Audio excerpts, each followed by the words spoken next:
Durante toda esta semana he estado pensando muy bien en qué contaros del libro. Son muchos aspectos que se puede hablar de una novela, se puede hablar de la ambientación histórica, se puede hablar de los personajes, de la trama, pero en esta ocasión yo quiero hablaros de algo más profundo, que es el mensaje. Ese mensaje oculto que los escritores de forma consciente e inconsciente metemos en nuestros libros y que se muestra indirectamente a través de los personajes, de lo que hablan, de cómo actúan. Y en este aspecto, bajo el mismo sol, las tres partes de esta novela histórica habla sobre la libertad y la abarca desde la perspectiva de tres personajes diferentes.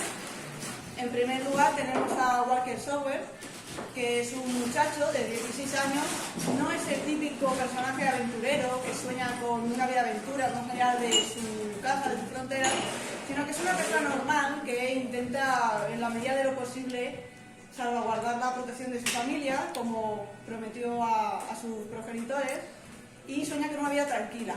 Sin embargo, su vida da un vuelco enorme y se convierte en una pesadilla cuando lo capturan y lo venden como esclavo. Obviamente, sin recursos, sin amigos, en la otra punta del mundo,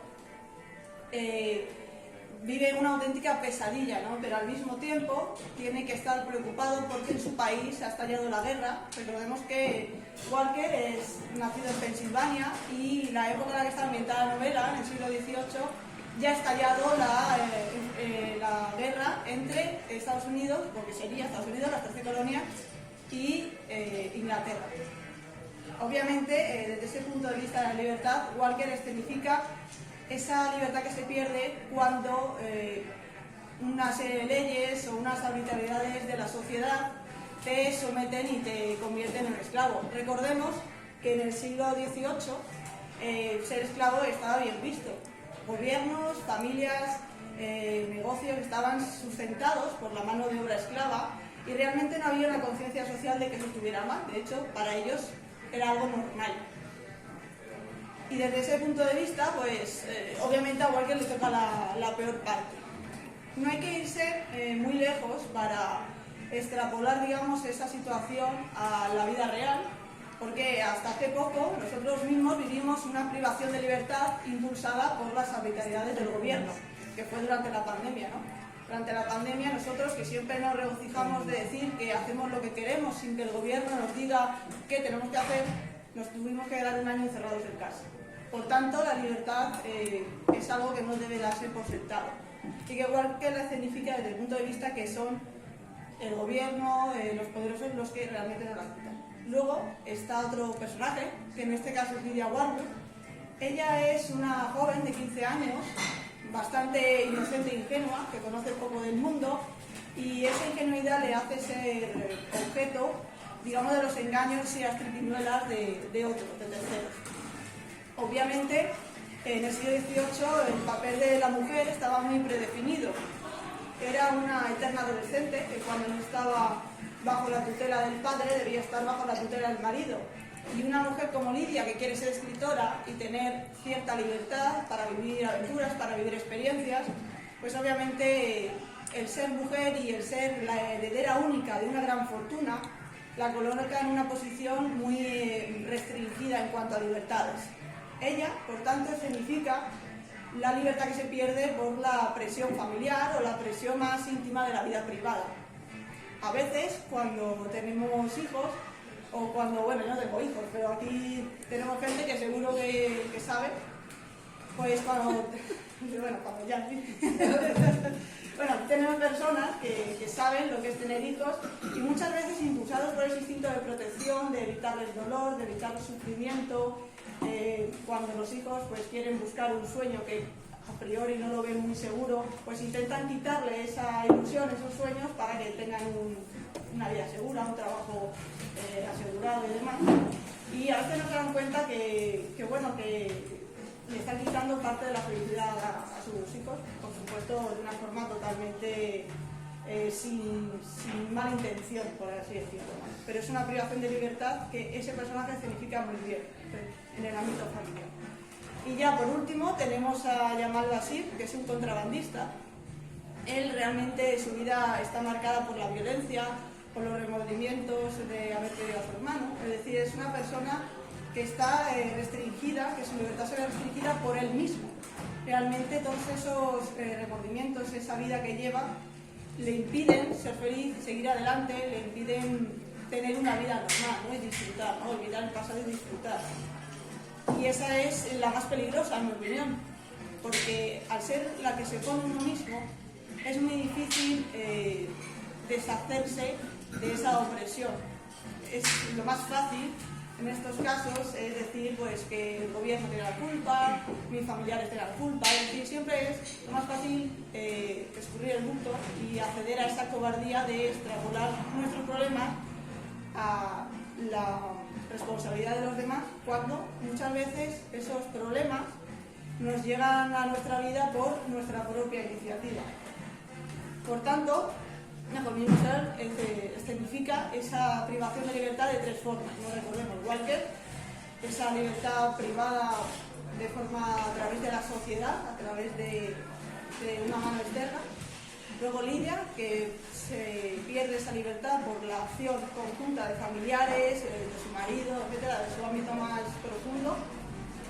Y Yamal, pues que decide hacerlo él mismo y sin ni siquiera se da cuenta, ¿no? Se está obsesionado por sus deseos de venganza.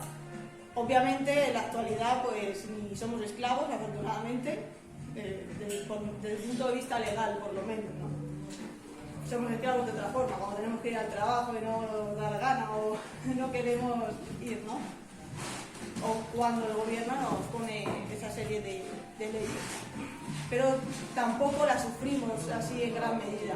La parte de Lidia, aquí en España por lo menos las mujeres estamos bastante bien, o sea, yo como mujer no me siento oprimida, mucho menos hasta el nivel que tenía Lidia, pero sí que es verdad que la privación de libertad que tiene Yamal Basir sí es un estilo de privación que nos imponemos nosotros mismos, y me atrevo a asegurar que en 200 años la persona en el ámbito íntimo no ha cambiado tanto, y que ese tipo de remordimientos, ese tipo de situaciones en la que nos metemos muchas veces por iniciativa propia, pues muchas veces nos llevan a situaciones extremas, como le pasa a Yamal Basir, ¿no? Que lo único que puede hacer es escudarse en la violencia, en los libertinajes, para alejar todo ese sufrimiento que realmente lleva dentro. Obviamente, bueno, la novela está compuesta por muchos otros personajes, ¿de acuerdo? Y habrá que leerlos para conocerlos a todos por separado, por supuesto. Pero lo que sí puedo decir de los personajes de Bajo el mismo sol es que no son buenos o malos. Es decir, son personas que tienen muchísimos defectos. A lo largo del libro se ve que tienen muchísimos defectos y que sacan partido a las poquísimas virtudes que tienen, digamos. Y la enseñanza que detrás de esto es que por muy mal que se pongan las cosas, por mucho que nos putee el gobierno, por mucho que nos putee nuestra familia, por mucho que nos moleste nuestra propia personalidad, nosotros mismos, es decir, siempre existe la posibilidad de sobreponerse y luchar. Bueno, eso es lo que yo he querido escenificar en este libro, esas dos partes. Y para ya cerrar y dejar de molestar un poquillo, dejaré esta pregunta en el aire. Si vosotros el día de mañana perdierais por completo vuestra libertad, ¿qué haríais para recuperarla? No me hace falta de dónde estéis, sino de qué seríais capaces por recuperar vuestra libertad. Y bueno, quería daros las gracias otra vez por venir aquí, y ya, si queréis, abrimos la ronda de preguntas. No sé cuánto llevo cascando, la verdad. 10 minutos. 10 minutos, bueno, pues... No llega. No te puede grabar uno, dime. Bueno, pues si queréis, os hablo de los personajes, así abrimos la ronda de preguntas, pues si queréis preguntar algo sobre la trama, sobre la ambientación histórica, sobre los personajes, alguno de los personajes. ¿Queréis hacer alguna pregunta? Yo de Grimán, como se llama. De Grimán, ¡Comprar el libro, hijos de puta! ¡Comprar el libro! A ver qué sale. ¡Comprar el libro! De Grimán. Vale, ¿y qué es lo que quieres dar? ¿Qué vende? ¿Qué contrabandista, claro? Bueno, vende lo que saque más negocio. Es verdad que Yamal se especializa mucho en venenos. Me encanta ese hombre. A mí también, ¿sabes? Por eso me me gusta mucho. Entre- Ese personaje me encanta. Entre malos se entiende. Entre malos se entiende, efectivamente. Pues él se dedica al contrabando de venenos. Él sobre todo tiene muchos negocios con las élites de Calcuta, élites que están también metidas en la trama. Y él se dedica sobre todo a esa mano malintencionada que pone el veneno justo donde hace falta para liquidar a quien haga falta, ¿no? Él se dedica a eso fundamentalmente. Pero bueno, también contrabandea telas, oro, diamantes, lo que dé dinero básicamente. A la larga será buen personaje, será buena persona. Bueno, no vamos a hacer spoiler ni nada, ¿eh? Eso pienso yo. Bueno, ¿y algo más? No, adelante. Nada. ¿Algún otro personaje que os intrigue? Aquí, amigo. Álvaro, pregúntalo, que no me lo leí. Coño, a vosotros, Es que que no me lo leí. Es alguien que se ha leído. De Petra.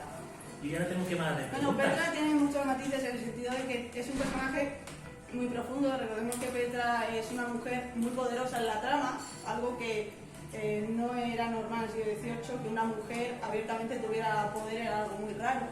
Y ella es el tipo de personaje que ha sabido jugar bien sus cartas, tanto desde el punto de vista de la inteligencia como de la seducción, y es una de las antagonistas más importantes y que más cañadan en la trama. Por supuesto, ella tendrá su propia precuela para ver de dónde viene ese personaje, es decir, cómo consiguió tanto poder, ¿no? Una mujer llama la atención que en esa época, además una mujer viuda también, tenga tantísimo poder y sea, digamos, la mano ejecutora tanto a nivel de trama política como a nivel de asesinatos y demás. Pero es un personaje con mucho potencial. Sí, porque en esa época las mujeres no tenían ni voz ni voto. A ver, eran unas eternas adolescentes, como he dicho antes. Realmente, en el siglo XVIII, tú vivías bajo la tutela de tus padres, y tu padre, un tutor legal, puede ser tu padre o tu tío o lo que fuera. Y realmente lo que ellos veían como una mujer de bien era una mujer pues, que estuviera dedicada al ámbito íntimo, al ámbito de la casa. El objetivo era que la mujer se encargara de crear un ambiente familiar al que el hombre pudiera relegarse de la vida pública que tenía afuera y pudiera encontrar, digamos, un hogar reconfortante para que pudiera desarrollarse en todos los aspectos en la vida pública. Por tanto, se consideraba que las mujeres tenían que tener ese papel y, por supuesto, una mujer de bien tenía que ejercer ese papel. Si tú te salías de esa marca, pues obviamente ya no eras una mujer de bien, ya eras una sinvergüenza y lo único que te podía esperar es el escarnio público. Y, por supuesto, para una mujer como Lydia Warwood, por ejemplo, que es una heredera de una gran fortuna, pues se espera que sea mucho más recta y mucho más firme que cualquier otra mujer. Por eso esa frustración que tiene al no poder seguir lo que quiere, porque se espera demasiado de ella.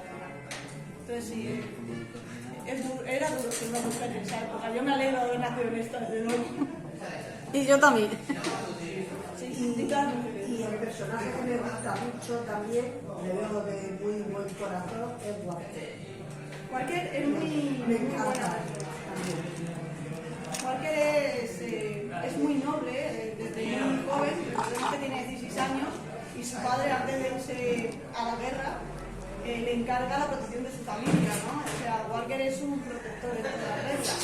Su máxima es siempre proteger a sus hermanos, lo cual hace evidente la frustración que siente y el dolor que debe sentir cuando lo alejan de ellos y los deja prácticamente solos en un país en guerra, porque los menores de sus hermanos tienen 9 años, ¿no? Imagínate dejar a 4 hermanos, niños, en un país en guerra y que te lleven a otra parte del mundo. Y por supuesto, todos los personajes que van encontrándose a Walker y que Walker considera de su familia o sus amigos, Walker hace todo lo posible por protegerlos hasta el punto de dilapidar su propia felicidad para protegerlos a ellos. Así que sí, Walker es sin duda el personaje más noble que hay en la trama. Sí, me encanta. ¿Y qué más te iba a preguntar? Y Lidia, a ver, Lidia eso, como él viene de gente de bien. Entonces, la veo así un poquito como... Sosa. Queridilla, Sosita. malcriada.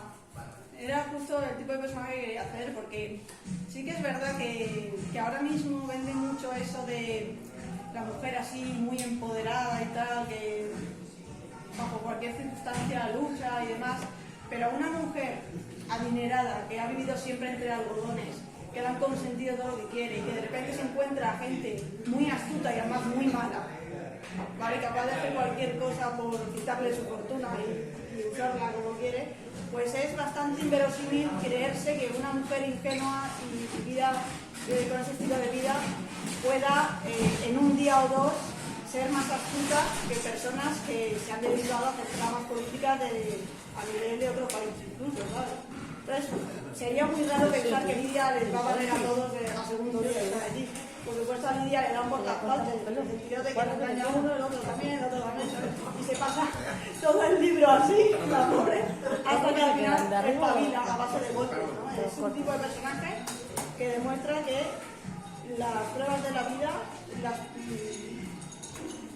a ver, por hablar mal y soberbamente, las putadas de la vida, curten los espíritus más inocentes, ¿no? Y ella, si quiere ganar esa lucha por la libertad, tiene que espabilar y espabila. Pero bueno, sí que es verdad que espabila casi al final del libro, ¿sabes? Porque a ver, es muy ingenua. Yo quería meter personajes interesantes, pero también que fueran un poco variando, es decir, que fuera una montaña rusa de emociones, que hubiera personajes que gustaran mucho, como Yamal Basir, porque Yamal Basir es un personaje que gusta mucho, hace lo que quiere, eso es arbitrario, no se sabe muy bien cómo va a actuar, es decir, es una persona que da mucho juego, pero claro, no puedo meter a todos los personajes que sean igual de intensos, porque si no, no creo esa montaña rusa de emociones, no pueden ser todos intensos. En todas las películas y en todos los libros que seguramente ya hayáis leído, os hayan gustado, siempre hay un personaje que es un poco más soso, pero además, para crear esa contraposición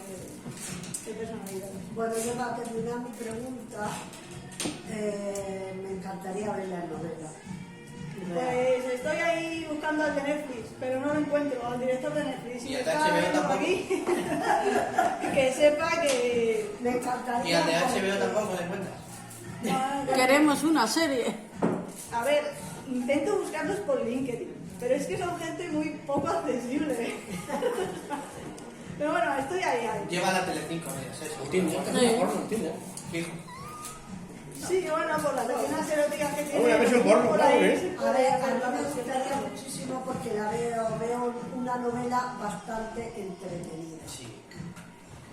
Bastante entretenida, interesante, y yo creo que mucha gente lo va a entender mejor así. ¿Vale?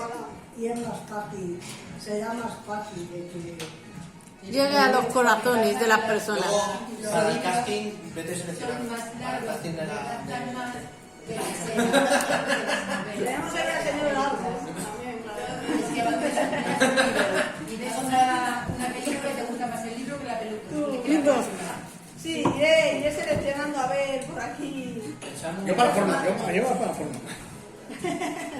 Pero vamos, yo la verdad que sí que me ha gustado muchísimo, la verdad hasta ahora. Pues me encantaría ver cómo termina esta. Bueno, pues Petra, no quiero decir cómo acaba Petra porque eso hay que leerlo en el tercer libro, ya casi al final, ya se dice lo que pasa con Petra, ¿no? Y lo que pasa con Demian y con todos los antagonistas, básicamente. Entonces, bueno, pues habrá que esperar, bueno, el tercer libro que sea aquí. Lo tienes disponible si quieres saber cómo acaba Petra.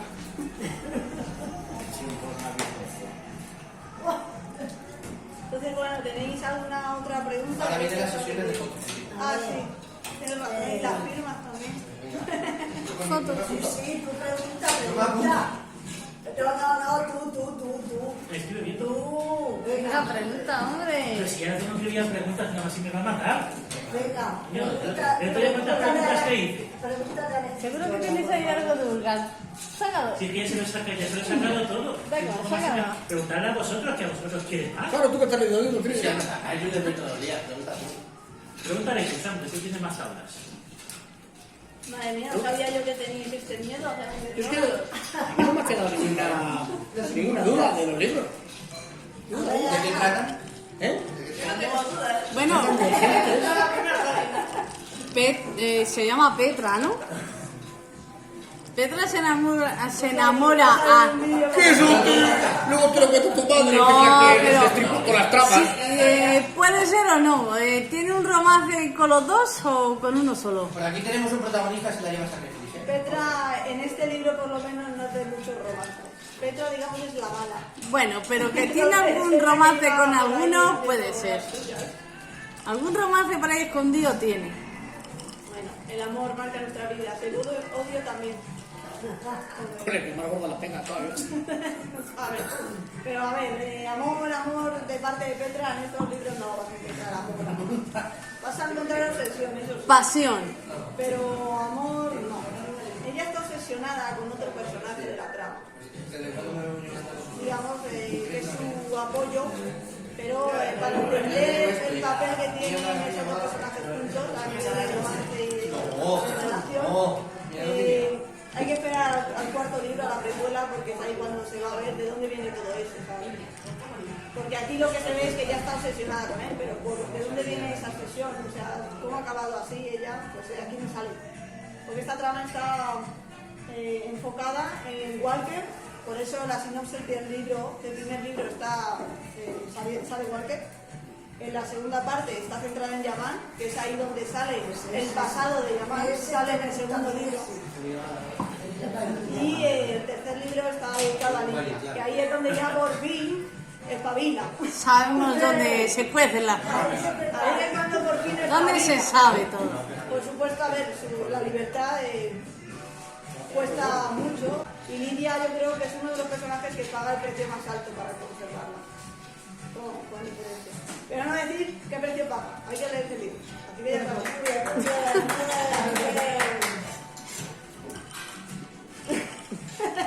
Bueno, madre mía, los mato Vicky, callando. ¿habrá segunda parte del libro? Sí, ya ahí. Pero si el protagonismo son dos. No, habrá precuela de Petra y de Yamanda, sí, seguramente. Y ya está. Pero no será tan en plan... El mensaje no será libertad. En el caso de Petra, el libro está centrado en ver cómo era capaz una mujer, incluso en esa época, de subir de clase. Es decir, de todas esas triquiñuelas y las trampas y esas cosillas que ella se ha montado por su cuenta. Y luego la parte de llamarlo así, ya ahí nos vamos a meter en el mundo de los contrabandistas, ¿no? Cómo hacían sus trapicheos, qué relación tenía el gobierno de turno en esos trapicheos, porque al final, cuando tú te dedicas al contrabando a este nivel, al nivel que lo hace ya mal, tienes que tener aliados muy poderosos y entre ellos está gente del gobierno. Entonces, obviamente ahí se verá cómo se movía el comercio de la parte de atrás, por así decirlo. ¿Qué más? Más de los trapicheros. Se hará. Porque ahí Una tenía- pregunta. Ten en cuenta que los grandes hacendados de Inglaterra, la gran mayoría de los negocios que tenían, de las mansiones esas tan grandes que tenían en Inglaterra, la mayoría del dinero que sacaban era de contrabando. Es decir, ellos no pagaban impuestos. Ellos exigían a los demás pagar impuestos, pero ellos no los pagaban. Usaban a gente como llamarlo así para enviar el dinero allí. Entonces, esa parte va a estar bien explicada, digamos. De hecho, un personaje histórico que sale aquí, que es Warren Hastings, que era el gobernador de Calcuta en aquellos años, fue enviado por la misma corona inglesa precisamente porque el nivel de pillaje y de piratería que los mismos funcionarios que hacían allí era hasta tal punto tan aberrante que incluso ellos mismos dijeron, lo estamos pasando, ¿sabes? Un poquito. Así que vamos a enviar a alguien que ponga un poco de orden. Entonces, aunque Warren Hastings se coloca aquí como un antagonista, ya os digo que históricamente hablando, y a nivel de saqueo, no era el más malo que había. Y en la parte de llamadas se va a ver que otros personajes históricos que también salen aquí y que aparecen los buenos, tampoco son tan buenos, también tienen lo suyo. Entonces aquí ya os digo, no hay buenos ni malos, o sea, aquí todos tienen cosas que ocultar, por así decirlo. ¿Qué queréis a tirar un hielo o algo? No, ya me tiran uno. No. Bueno, pues yo creo que ya os la Yo no tengo más preguntas. ¡Cinco!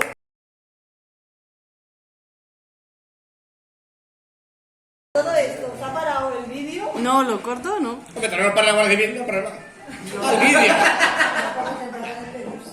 Bueno, pues muchas gracias por estar aquí, reunidos hoy, por hacerme todas estas preguntas, por acompañarme y espero que esta sea la primera de muchas otras y que vaya haciéndolo cada vez mejor y cada vez más largo, porque se nota que disfrutáis mientras hablo yo.